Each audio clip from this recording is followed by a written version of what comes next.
Bonjour tout le monde, bienvenue à la Société des Jeux. On se retrouve aujourd'hui pour un déballage comparatif. Vous vous demandez sans doute qu'est-ce que c'est. Alors, Gloom of Guildford, un jeu reçu en juillet 2019, j'en avais même fait mon coup de cœur. C'est un jeu qui se joue très bien en solo, compétitif ou coopératif, 1 à 4 joueurs, et on vient tout juste de recevoir son successeur avec Shadow of Guildford. Alors, sans plus tarder, on ouvre la boîte, on compare les deux jeux, et on regarde ça à l'instant. Alors, l'univers Guildford, c'est parti.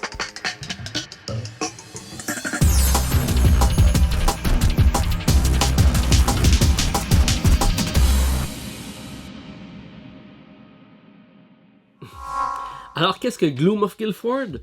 Gloom of Guildford, publié en 2017 par Tristan Hall de la compagnie All or Nothing, qui a été repris également chez Not Publishing en français. C'est un jeu d'exploration, de fantasy, dans lequel on va incarner un héros. On va avoir une saga à faire de 3 épisodes pour combattre finalement un boss. Tout ça avant que le monde tombe sous l'emprise du brouillard, donc de la gloom. Et c'est un jeu qui se joue magnifiquement bien en solo. On peut le faire en compétitif ou en coopératif. C'est surtout les illustrations qui sont magnifiques, magnifiquement illustrées par Ania Kryskovska. J'ai sûrement abîmé son nom. Mais bref, vous allez voir, on va mettre l'accent là-dessus parce que c'est vraiment le point fort du jeu. Les illustrations sont vraiment magnifiques. Et on va regarder brièvement Gloom, je l'en avais déjà parlé sur la chaîne, et on va surtout ouvrir Shadow pour regarder si c'est le même type de jeu. Mais je vous dis tout de suite que c'est deux univers qui sont compatibles, donc on peut prendre la boîte de Shadow et combiner les éléments avec Gloom. Ça, c'est l'aspect intéressant du jeu. Alors sans plus tarder, on ouvre la boîte et on regarde ça ensemble. Alors, on a ici la boîte de Shadow of Guildford, un Fantasy Quest game de Tristan Hall. Et c'est un jeu de cartes essentiellement dans lequel on va déplacer notre personnage sur différents lieux. On va avoir affaire avec des rencontres, tout ça pour passer à travers notre quête et gérer efficacement notre personnage pour réussir notre fameuse quête. Alors, sans plus tarder, on va enlever la pellicule et on va regarder le contenu de la boîte. Alors, voici la magnifique illustration du château. Donc, on va faire ici avec des ruines, je crois. Donc, on met ça ici de côté. On a ici les différents jeux publiés chez All or Nothing Production 2020. Alors, ici, c'est Gloom. On a le Shadow Lifeform, que je ne connais pas.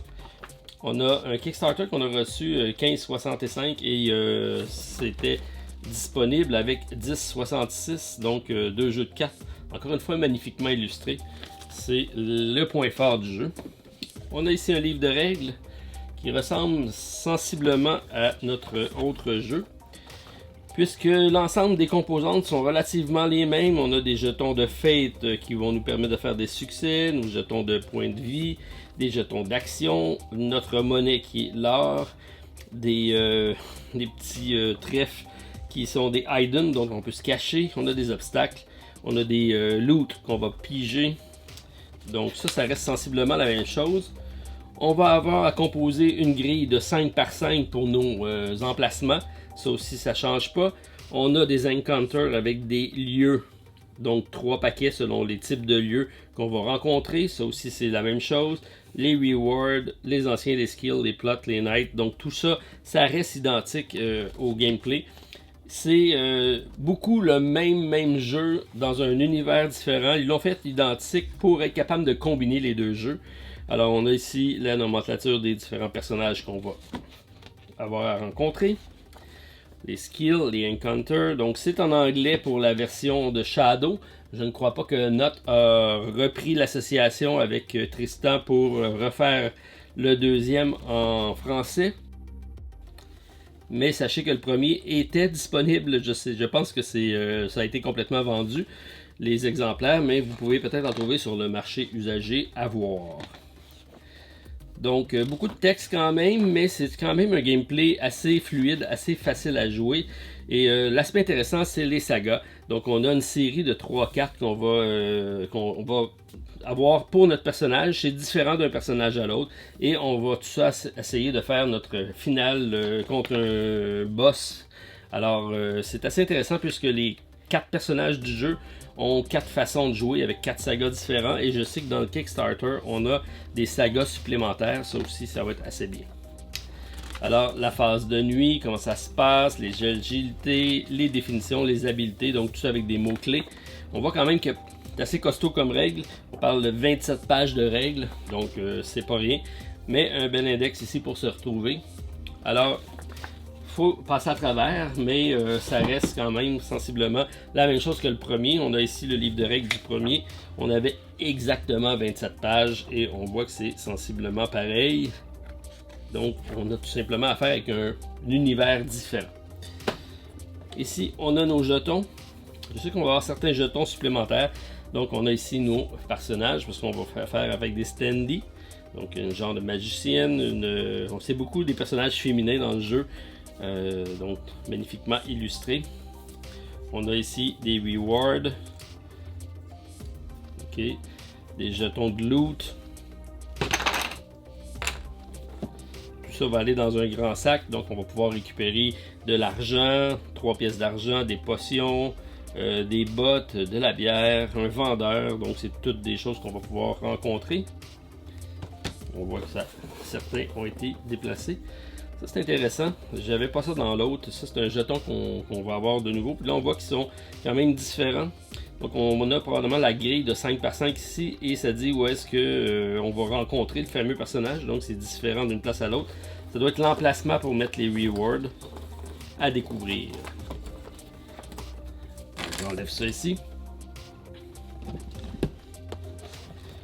Alors ça aussi c'est assez bien. Donc on a ici des feuilles qui vont nous expliquer donc les variantes, les difficultés qu'on peut avoir, la façon de combiner les jeux de Killford. Ça c'est nouveau puisqu'on peut maintenant combiner les deux jeux. Et on a ici un résumé de la phase de nuit, les rewards et comment jouer en mode vétéran. Donc ça c'est assez bien. Et on a ici le setup. Donc un résumé des 27 pages de règles sur 2 pages. Ça c'est quand même assez bien. On avait essentiellement la même chose avec le jeu original. Donc, c'est dans le même esprit. On a ici les fameux jetons. Ça aussi, ça reste identique à ce qu'on avait. Donc, on a ici nos pièces d'or. Tout ça est en bois. Ensuite, on a ici nos obstacles. Nos tokens ici de succès qui vont nous permettre donc d'engranger des succès automatiques. Ceux qui nous permettent de nous cacher. Ici, on a nos points d'action en noir. Et on a nos points de vie ici avec les cœurs en rouge. Mais l'aspect le plus intéressant de ce jeu-ci, c'est les cartes, puisque l'artistique est vraiment magnifique. Alors ça vaut la peine d'y regarder de près. C'est un jeu dans lequel on va incarner des personnages et on va devoir choisir également des races. Donc ici, on a l'humain avec des caractéristiques de base et une capacité à l'humain. Dans le cas présent, c'est une humaine, comme on voit bien. Alors, si on regarde à l'intérieur des fameux decks de cartes,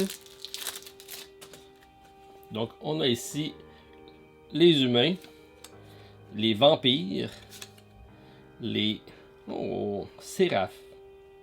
Donc, un personnage avec des ailes.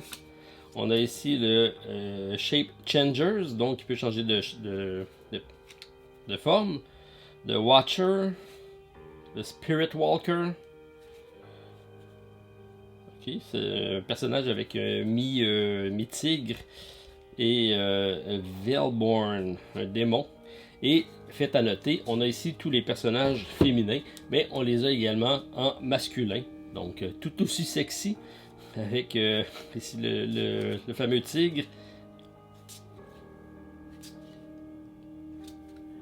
Alors ça vaut quand même la peine d'être regardé parce que c'est vraiment ce qui en fait la beauté.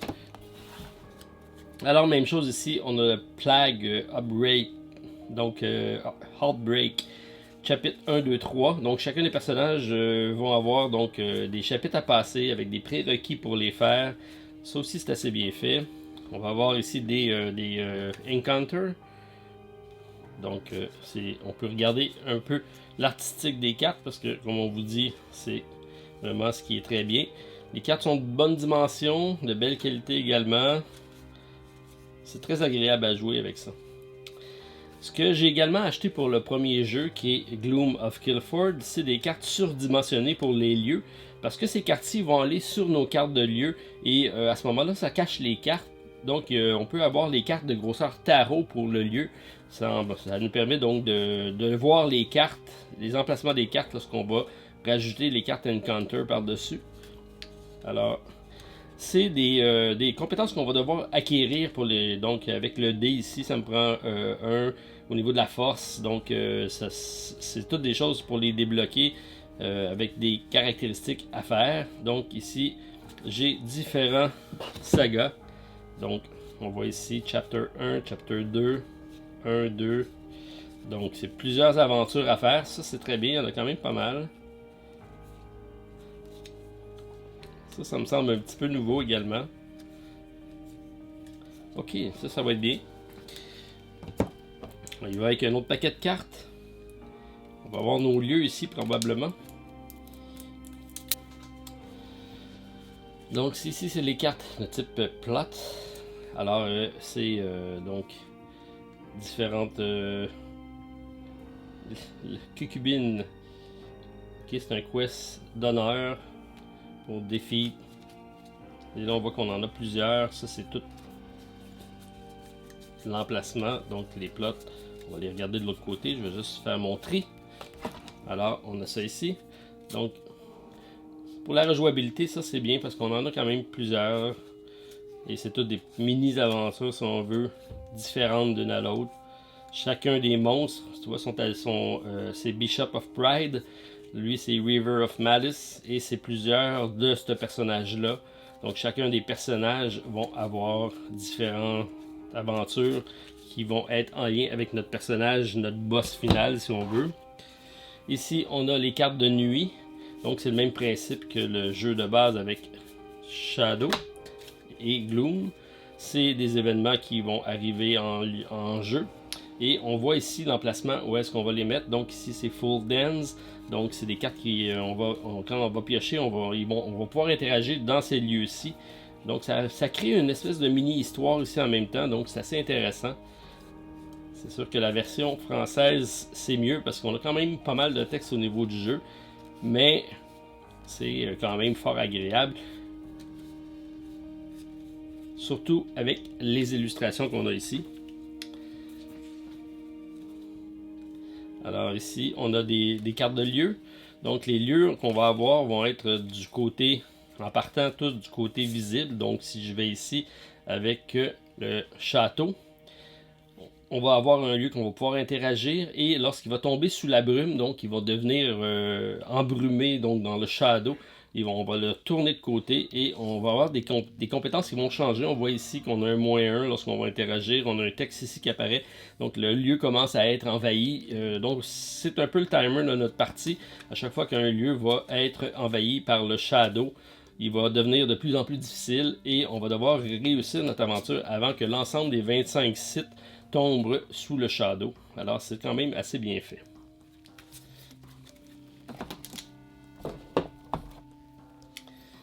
Ici, qu'est-ce qu'on a? Je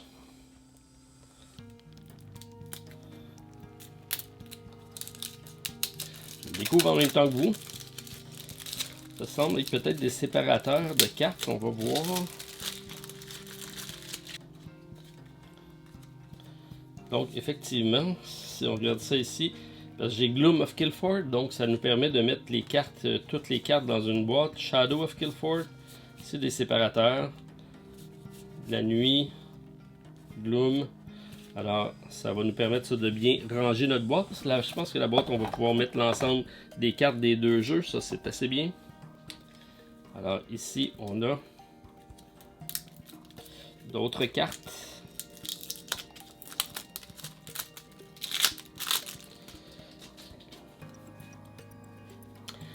Alors, encore là, ici, c'est des lieux. Donc, on en a 25 des cartes comme ça qu'on va avoir des deux côtés.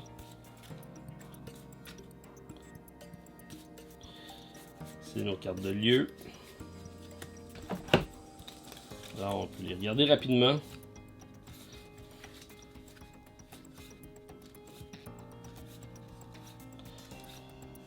Dans le cas présent, c'est plus des paysages avec des emplacements, des bonifications de lieux, ça c'est assez bien.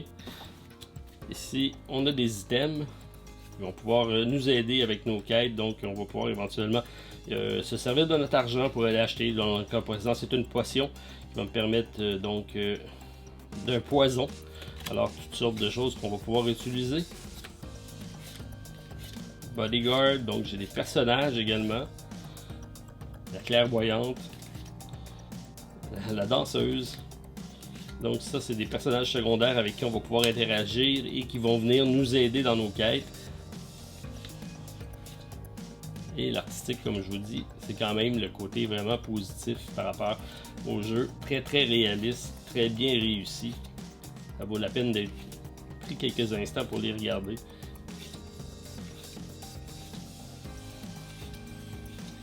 Alors on est un peu ici dans ce qu'on voit ici, c'est dans une atmosphère un peu japonaise, médiévale, intéressant.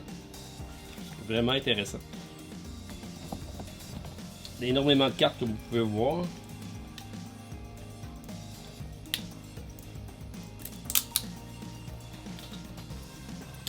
Alors encore là, j'ai des cartes de lieu. Il n'en reste plus beaucoup. Bien. Ici, on a Arcane Secret Chamber. On va découvrir ça ensemble. Ça semble assez intriguant. Donc, ça fait peut-être partie de l'histoire ici. Donc, on voit que c'est encore le Full Den. Et c'est un plague. Donc, ce qu'on a vu tantôt. Donc, c'est probablement en lien avec les différentes histoires qu'on va avoir. Ça fait vraiment des petites histoires, mais c'est assez bien thématique. Et ça, c'est les cartes de lieu qu'on va avoir. Donc ça, c'est un paquet de forêt. Lorsqu'on va interagir, on va prendre une carte forêt si la carte nous le dit. Et ça va être des cartes qu'on va devoir interagir avec et ça va aller dans certains lieux. Alors, c'est quand on va se promener dans la forêt, on pourra aller chercher, donc à interagir avec ces personnages-là. Donc j'ai la montagne ici. On en a 4, je crois, au niveau des types de personnages. Et là, ça reste très thématique par rapport au lieu qu'on est. C'est un jeu qui se joue avec des statistiques et un jet de dés. C'est sûr qu'il y a un peu de hasard là-dedans. On va pouvoir essayer d'augmenter nos statistiques pour augmenter nos probabilités au niveau du dé. Mais soyez assurés que vous allez peut-être être frustré de temps en temps à acheter un dé. C'est un petit dé de 6 faces qui dirige nos actions. Mais ça fait un jeu quand même qui se joue sans trop de difficultés. Il n'y a pas de grandes règles très compliquées malgré les 27 pages du livre.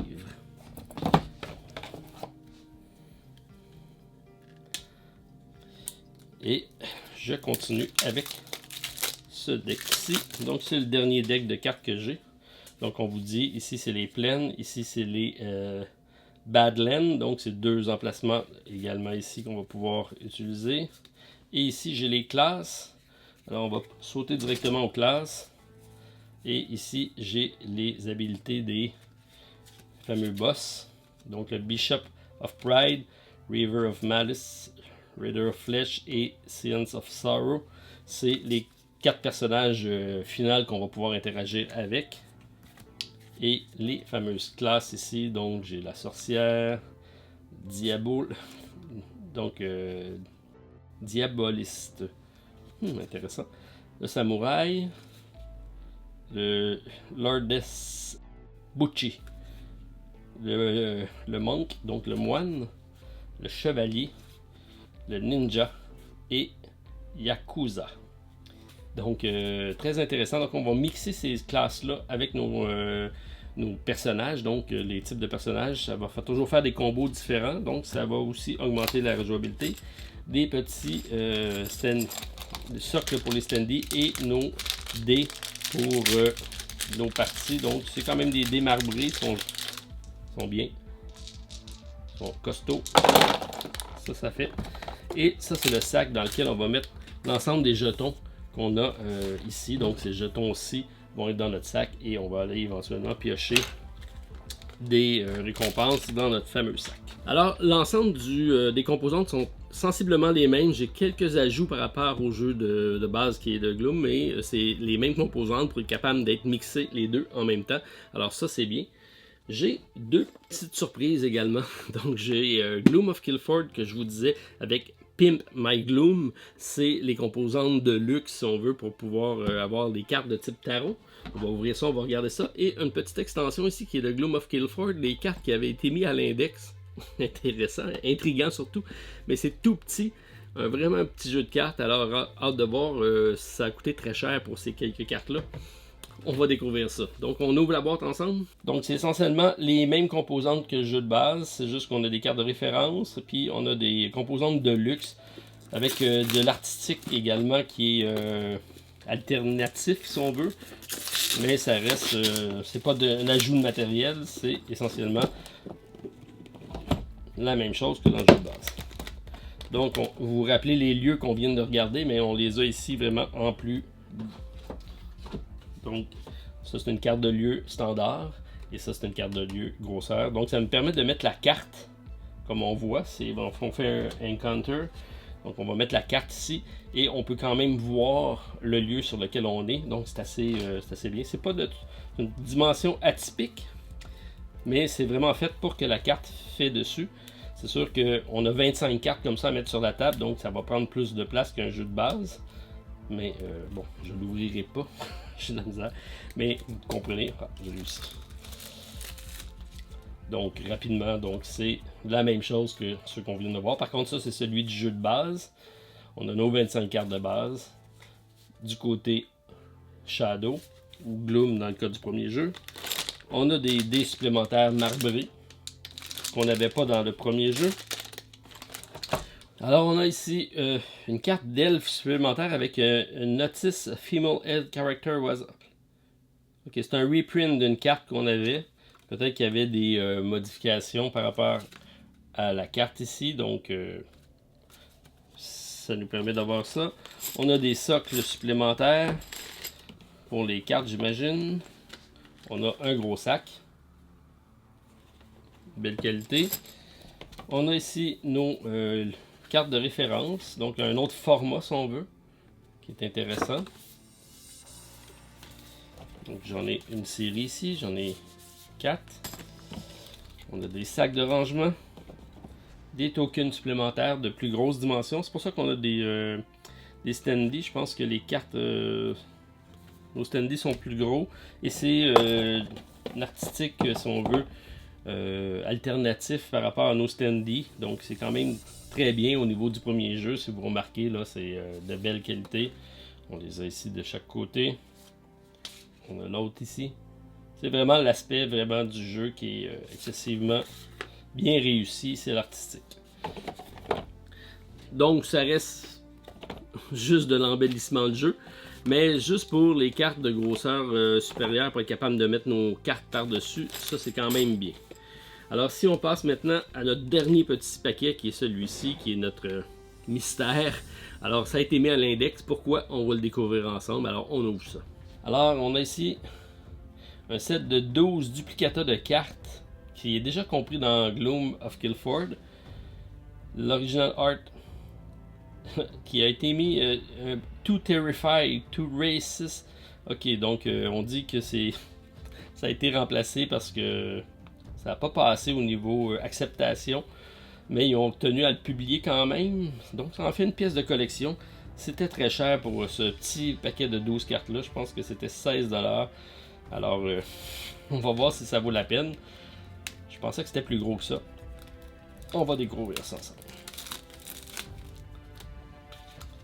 Alors, qu'est-ce qu'on a ici à l'intérieur? Ça reste très très bien emballé.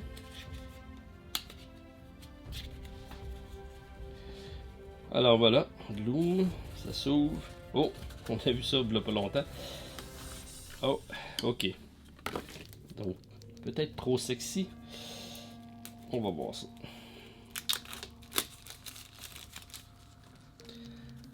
À vous de juger. Je vous laisse juger. Ici, on a le White Claw.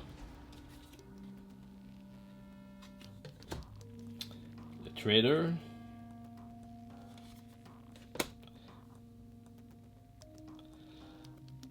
Sous la pluie. Dans la forêt. Bon, c'est pas mal répétitif. La nymphe. Ah, ici on a le Scary.